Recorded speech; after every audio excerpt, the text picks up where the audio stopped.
Eminem. Bust it. What? It's only fair to warn, I was born with a set of horns and metaphors attached to my dang umbilical cord. Warlord of rap that'll bash you with a 2x4 board and smash into your Honda Accord with a 4-door Ford. But a more toy dropping an acapella, the chopper fella, the mozzarella worse than a helicopter propeller. Got you locked in a cellar with your skeleton showing, developing anorexia. While I'm standing next to you, eating a full-course meal, watching you starve to death with an IV in your vein, feeding you liquid Darvocet. You're full of drugs. Pull the plugs on the gunshot victims full of bullet slugs. So we're picked up in an ambulance and driven to receiving with the asses ripped out of their pants and given a less than 20% chance of living. Have a possible placement as a hospital patient, storing their dead bodies in grandma's little basement. Dr. Kevorkian is a ride to perform an autopsy on you while you scream, I'm still alive. Driving a rusty scalpel in through the top of your scalp and pulling your Adam's apple out through your mouth. But I called the fire department, I fired an arson and set fire to carpet and burn up your entire apartment. Yeah, man, I had to take you back to the 90s when I first met the man that's on the line right now. And since then, he has partnered up with Marshall Mathers and created one of the most successful movements that hip-hop has ever seen.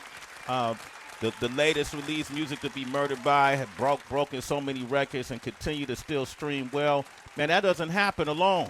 You can't just be an artist and expect to blow up like that. You need a team around you. You need an advisor around you. You need people who have equal vision that walk on equal footing around you.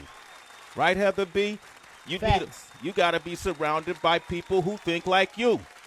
And the one person that has always been around Eminem that I've always seen is the one and only Paul Rosenberg, and he's with us today, the captain of Shade 4-5. Paul. Wow. That's an incredible intro. I felt like you were talking about somebody else. I was like, who is this great person he's talking about? This guy sounds amazing. I got to meet him. You got to meet him, right? Man, look in the mirror, yeah. Paul. I'm talking about you. People, hey, man, we got to give roses now, man. I got to tell you these things. Tell me about it. Tell me about it. Here, man. Shock G, man. I was so hurt last night when I heard about that, man. God.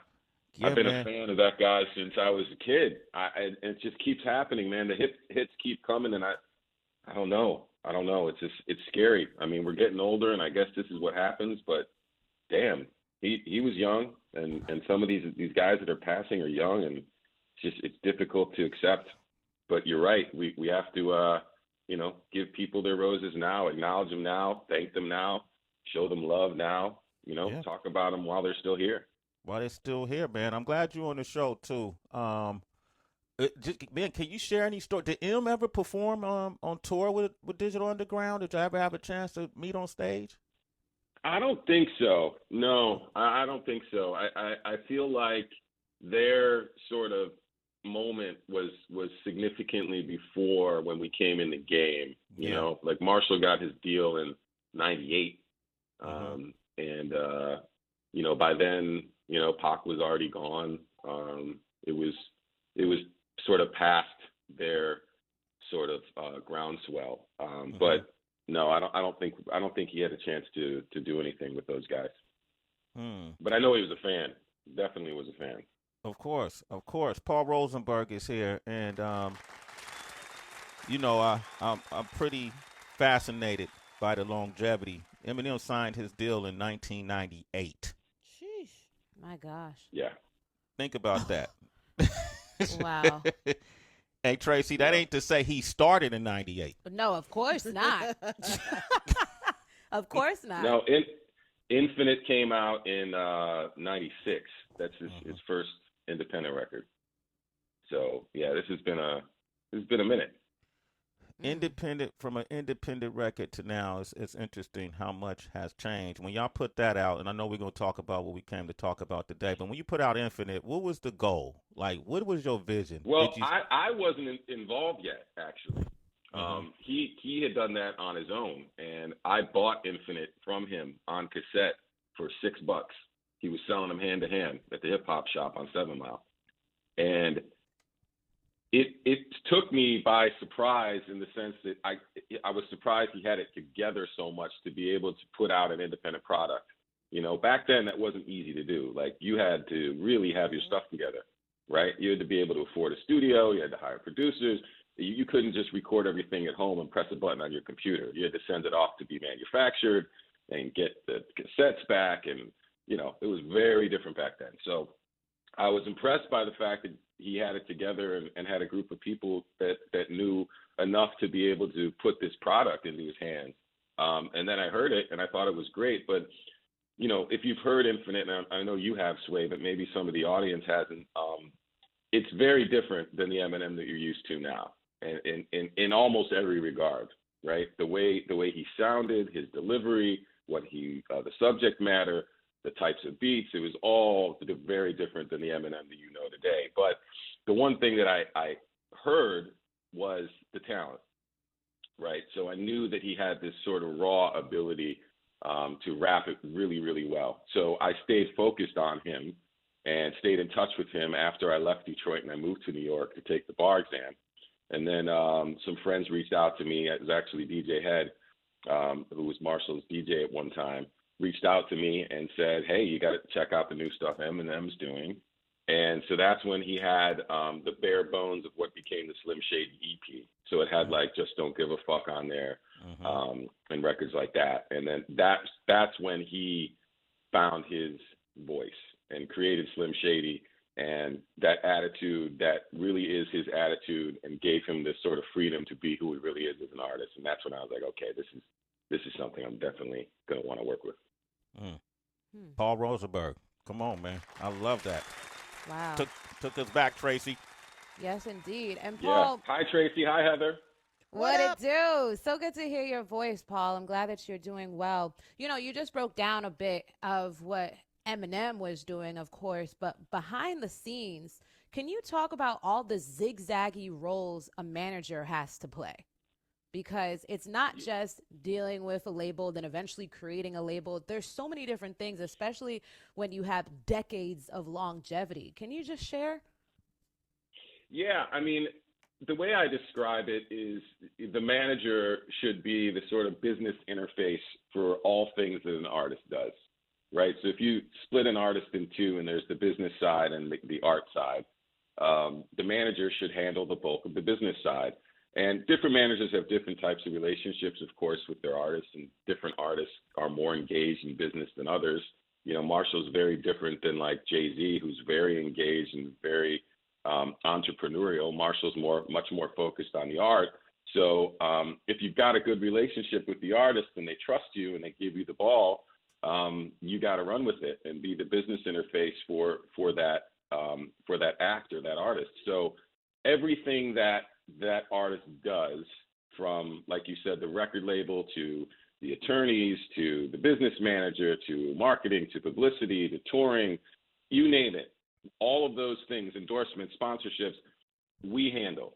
We speak to all of those different facilities and all of those different companies and all of those different agencies on behalf of the artist, always representing the artist's best interest, looking out for the artist, always checking in with the artist and, you know, deciding in tandem with them what the best step to take and the best decisions are to make, but being that voice for the artist, protecting their best interests and advancing their career. And that's what we do. Mm-hmm. I've often heard questions of people asking, how do I get a manager, you know, and they think either you do some Google searches and you pitch yourself. But then I think, and I've also experienced and heard from other people, it's better when someone sees your potential and they've been studying you and they want to be your manager. And it's almost as if they're interviewing to become that versus the other way around. What do you think is best for someone who wants a manager? I think every situation is different. You know, some people, the one thing about management is it's one of the only jobs you can have as being an artist manager that has no barrier to entry, right? So somebody's an artist, They say, hey, will you be my manager? You say, yeah, I'll be your manager. Then you're a manager, right? So there's no qualifications necessary in a technical sense.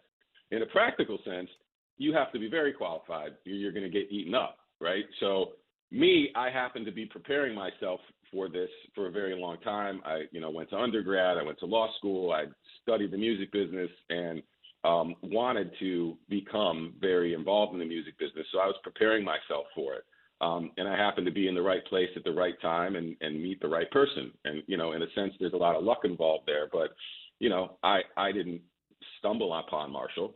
I found him, he found me, and we started working together. So each situation is different. The one thing I think is most important is trust, right? So you have to have somebody who you trust to be able to handle your business and represent you properly and do all the things that are, in your honor.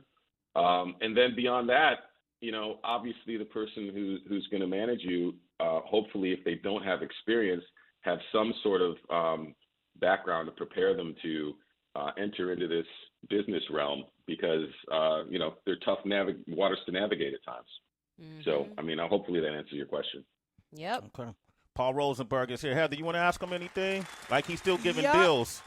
Paul, what's good?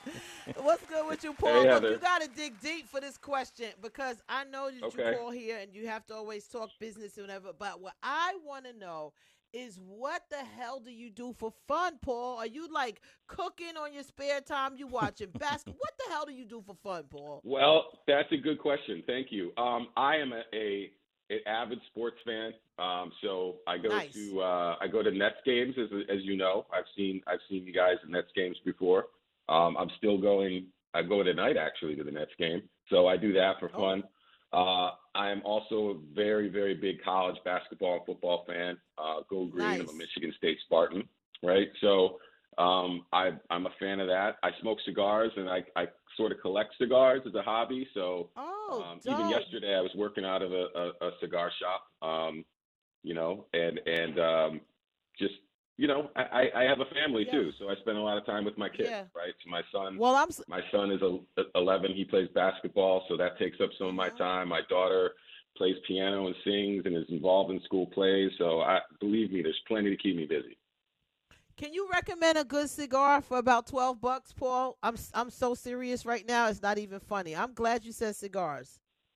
Oh, wow. So I have a lot of friends in the business, so I gotta handle this delicately. There's a lot of good brands. I would definitely go for something from. We've done a cigar with this brand, so I'll go with them. Something from Drew Estate would be always a good choice. But you can also go with something from Crown Heads or something from Warped or something from Tatuaje or something from Foundation. Those are all brands I would recommend. Okay, dope. Sound like all his friends, Heather. Well, listen, look out for the cookout. I reached out to those guys and became friends with them because I love their product. So there it is. It's not like I'm just plugging for them. It's like, if you ask me who some of my favorite rappers are, which I'm not going to do that right now, but I'll be able to tell you because what I listen to, right? Okay. Hey, listen, one of the things, Paul Rosenberg is here, by the way, the captain of the ship. One of the things I've always, I got a chance to witness the whole evolution of what you guys have done with Shady and you and Eminem's Marshall Mathers working relationship, brotherhood, business relationship. And it's been phenomenal. There's been some times when people have really, really slayed Eminem's name and dragged you guys through the mud, and then you guys will come back around and keep working and keep doing what you do. And then you find out that the success is still there. It has been sustained. In fact, it's even expanded. And I think a lot of that has to do with foresight and vision, being able to adjust and change with the times and evolve with the times, whether it's culturally, whether it's through technology or otherwise. And I recently saw this tweet that says, surprise, we are excited to announce that Eminem is dropping this Sunday, April 25th, on Nifty Gateway. This is a Nifty Gateway tweet. And Eminem is releasing his own NFT that's a non-fungible token this Sunday, correct? Right. Yeah, well, it's a set of NFTs, but yes, that's all very accurate. Yeah. Okay. So NFT is relatively new to a lot of people, and someone has to simplify in an explanation what it is and why do these things even matter? Why are they so valuable? Can you do that? Well, yeah. I mean, I listen. It's all, like you said, very new, and it's very conceptual, and there's nothing physical involved in it. So It's something that it's a thing that you have to understand the concept of in order to see if you want to embrace it or not, right? So a non-fungible token is a digital token that is attached to something called blockchain, right? And the blockchain is a digital ledger that spans across the world, kind of like the internet, right? Where it's involved in servers all over the place. And once something is attached to the blockchain with a certain code, it's sort of locked in place, right? So it can't be duplicated, can't be replicated. And the difference between an NFT and cryptocurrency is an NFT means non-fungible token, and that means that if something's fungible, that means that one item is the same as the next, right? So every penny is pretty much the same as the next penny. They're all worth 1 cent. The pennies are pennies, right? But an NFT, one item is not the same as the other. They all have a different code, so they can't be interchanged. And when you take those things that can't be interchanged and you attach things to them like artwork or imagery or audio or video, then you have an NFT that represents whatever that piece of media that you've attached to it is, right? So that's sort of the concept. And when you talk about trading and buying them, people say, well, what am I buying? What am I getting? What am I trading? You're not actually trading the asset that's attached to the NFT or buying the asset that's attached to the NFT. You're buying or trading the token itself, right? So if you spend the money to buy the token, you get it either on the platform, like Nifty Gateway has their own platform, right? And you can then, after you buy it, you can sell it, you can trade it, or you can keep it and see if it goes up in value.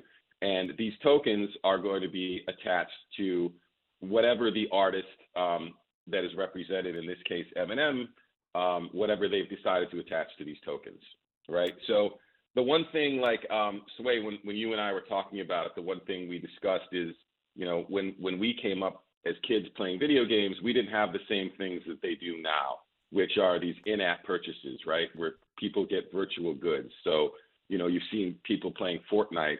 When they play Fortnite, they buy skins, right? To be in the game, to play a character. So I want to buy a skin to be Iron Man in Fortnite. And they're okay with the concept of paying for something that's digital within the app or within the game, and they own it just in that virtual space, right? So this is broader. You're paying for something, you own it in a virtual space, but throughout the entire, internet or metaverse, right? You own this thing. And you don't have any physical control over it, or physical possession of it, but you have it in a sense that it's in your digital life, right? So these are collections for people in their digital life. And that's the best way that I can sort of describe it, and hopefully that makes sense. And if it doesn't, then there's more ways for you to understand it. But that's how I try to explain it to people. Yeah, and it'll get better for Paul in the months to come as as he learned more and more about it. But that was pretty damn good, Paul. And when I think about it, a couple of things come to mind, because NFTs, they're going to change the game on how we view art collecting, art dealing, art buying, with visuals, audio. It's going to be a new way of sharing it. And right? How do you think? Yeah, it is. And the one thing that I try to explain is, when you buy a print of an artwork, right? An artist makes a painting and they make prints of that painting.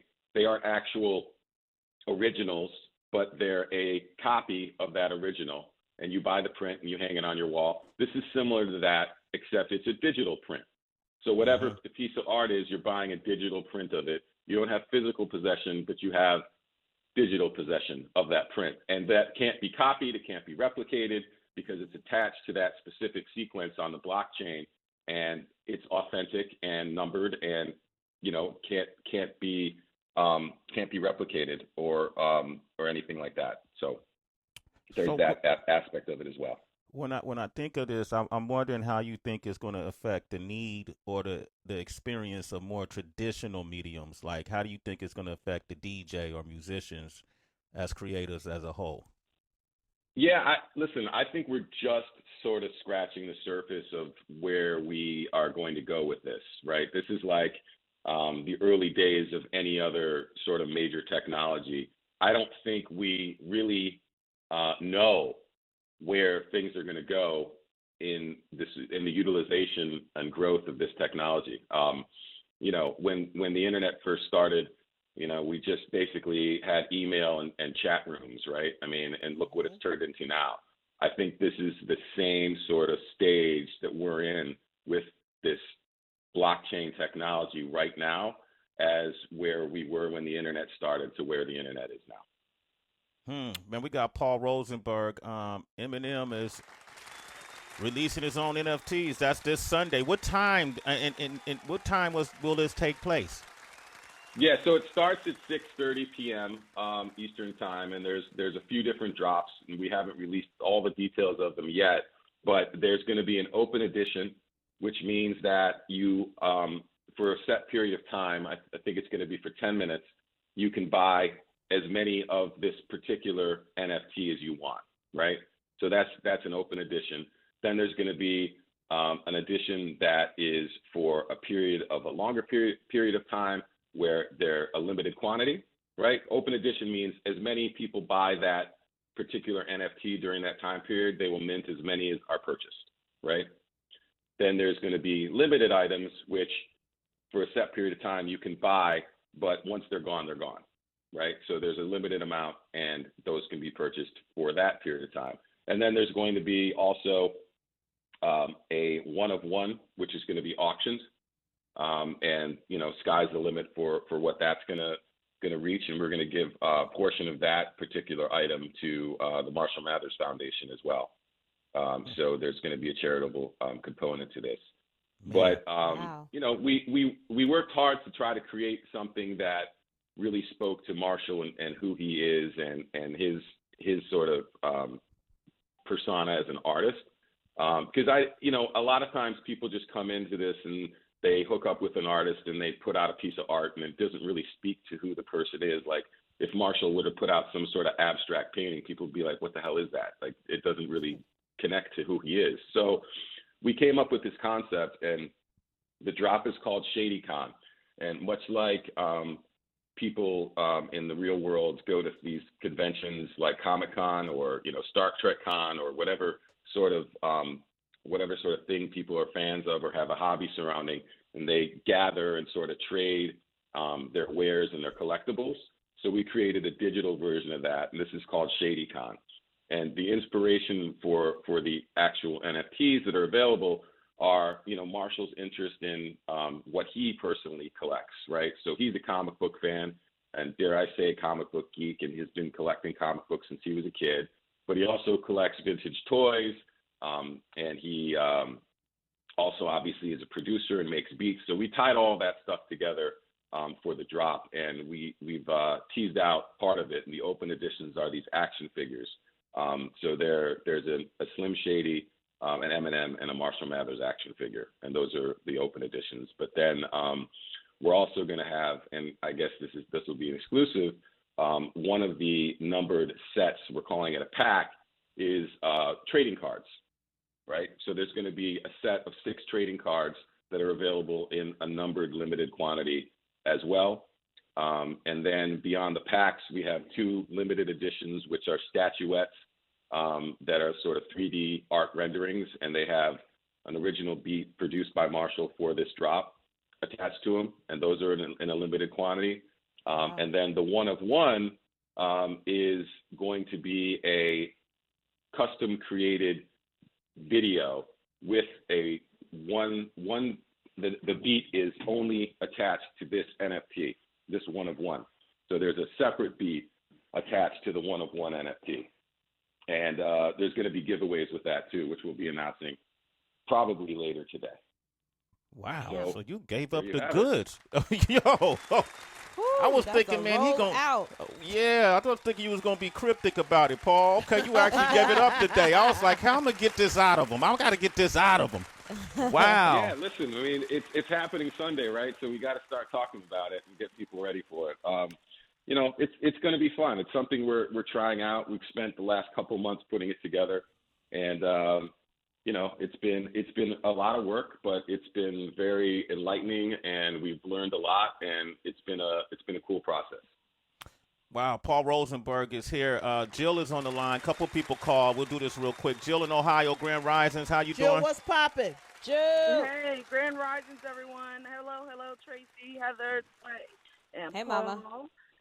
Mama. My question, Paul just kind of answered it though, but my question for Paul was, how many of these NFTs are available? And as a lot of fans, I'm sure there are going to be a lot of people wanting to get something. So it sounds like. Yeah. There are some exclusive items, and then there are some that are not as exclusive, right? Yeah, we made an open edition with a sort of more attainable price so that we could democratize it a bit, right? So if you want one, you can get one, and you just have to be there at the specific time at 6:30 p.m. for the open editions. Beyond that, it's a game. You got to, if they sell out, hopefully they sell out, but you got to be there and you got to be early and just be ready to go. And bring your credit card, Jill. All right, you a citizen, okay? All right, because, hey, man, listen. Hey, I've seen people NFTs go for millions of dollars, and this is Eminem. It makes me think about Steve Aoki and that Pokemon card. Remember that when he called? Yep. Pay $400,000 for it, and it's worth $2 million. Hey, man, do y'all? Yeah, that's crazy. Yeah, that's crazy, man. And I know some folks have achieved a couple of million on some of their drops as well. And so, plenty more. Yeah, plenty more than that. There's some artists who are really highly coveted and collectible in this space that go for tons and tons of money. I don't think we're going to see anything like that here. This is sort of an experiment. We'll see how things go, but it's an exciting space to be in. That's for sure. Mm-hmm. Absolutely, man. Hey, Paul, man, it's good to hear your voice. Congratulations. Congratulations. Tell Marshall we said what up. And this is Definitely. Big, man. Go ahead. Definitely, I appreciate it. Just remember, everybody, niftygateway.com on Sunday, the 25th, starting at 6:30 p.m. And if you want any more information, you can go to Eminem.com or ShadyRecords.com or check out Eminem socials or my socials. I know you guys give your socials out a lot. I'm at Rosenberg. So Rosenberg on Twitter, Rosenberg on Instagram. That's where you can find me. Okay, bro. And then lastly, man, Heather and Tracy would love to have Eminem on the show. Have Marshall come on and just chop it up with us, man. Yeah, listen. I'm gonna put the bug in his ear. He's overdue. Tell him he's never talked to him. They've been working there 15 years or 20 years now. He's talked to you 1,000 times. He's never talked to them. Yeah, we got to make that happen. Wow. All right. Okay, definitely. All right, Paul. Have a great weekend. I appreciate you, brother. NiftyGateway.com. Right. Sunday. Later, make sure y'all check it out. Thanks, we gonna Paul. come. Thank you, everybody. Peace, man. There you go. All right, we coming right back, and we'll close the show. Sway in the morning, Shade 4-5. It's Eminem.